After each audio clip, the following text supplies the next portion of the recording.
So beginning on Monday, an assortment of pumpkin-flavored foods and drinks are going to hit the menu. And this comes just a day after Oreo said that they're bringing back the brand's beloved pumpkin spice Oreos.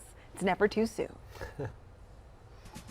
Right now on Denver 7 News at 8 o'clock on Local 3, paying the consequences for not stepping in. A former Loveland police officer will be sentenced for her inaction more than 2 years after this video showed the violent arrest of a 73-year-old woman with dementia. Lawmakers on both sides of the aisle are coming together to keep more money in your pocket. The bipartisan effort being pushed by Colorado Senator Michael Bennet to ease the impacts of inflation and supply shortages on Americans. And higher pay is coming to some teachers in one of the state's largest school districts. How much more they'll make and the considerations they're making for their workload so that students and teachers can start the year off on the right foot. Thanks for joining us on this Friday morning. I'm Brian Sanders. I'm Jessica Crawford. Happy Friday, everybody. We're taking a live look outside right now at downtown Denver from our Mile High Cam. It's 8:01.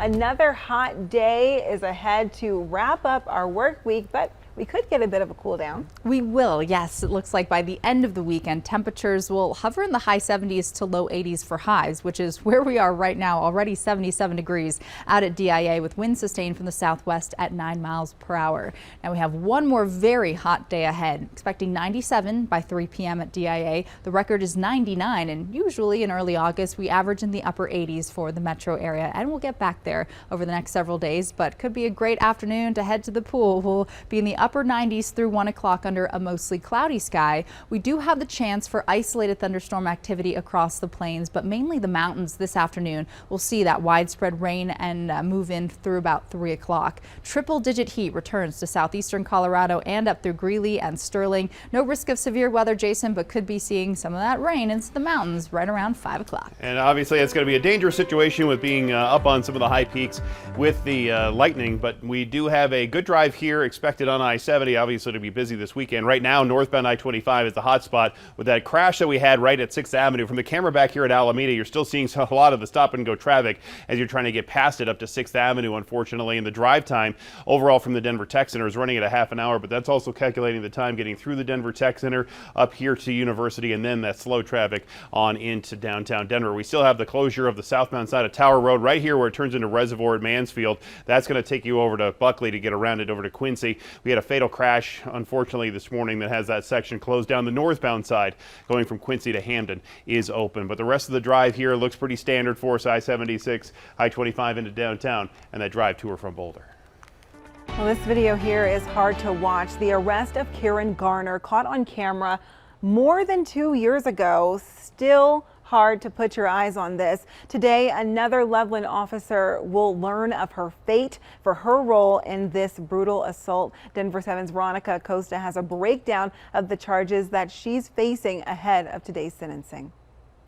The body camera video we saw that day was truly heartbreaking. 73-year-old Karen Garner has dementia. She tried leaving a Walmart with about $13 of merchandise last summer, but ended up returning it.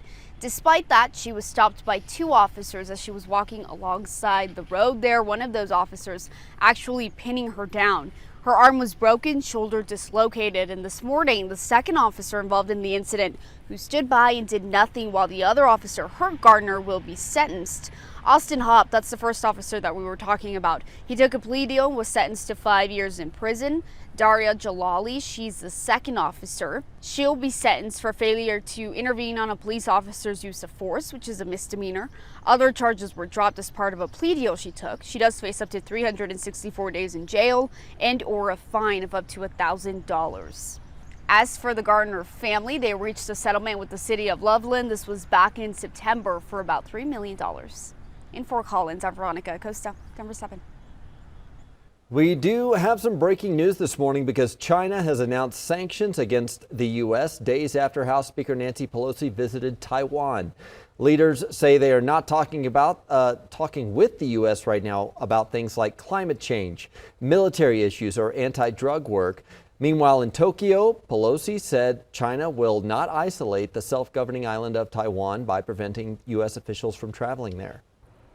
Heading out to Capitol Hill right now, that's where a scaled down version of the Build Back Better plan is finally moving forward after Democrats secured support from holdout Senator Kyrsten Sinema.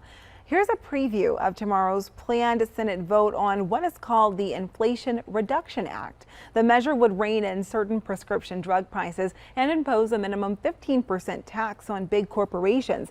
It would also invest $369 billion in energy and climate change initiatives.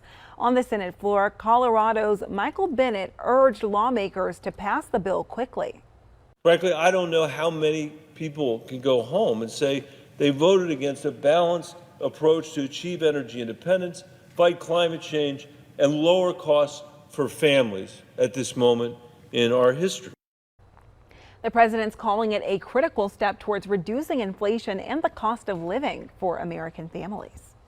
Well, any day now you'll be receiving a check in the mail, which is extra money the state is giving back to you because it collected too much in taxes.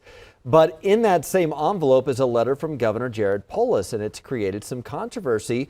Denver 7's Christian Lopez joins us live because Republicans are pushing back on what they call a political stunt right before midterm elections.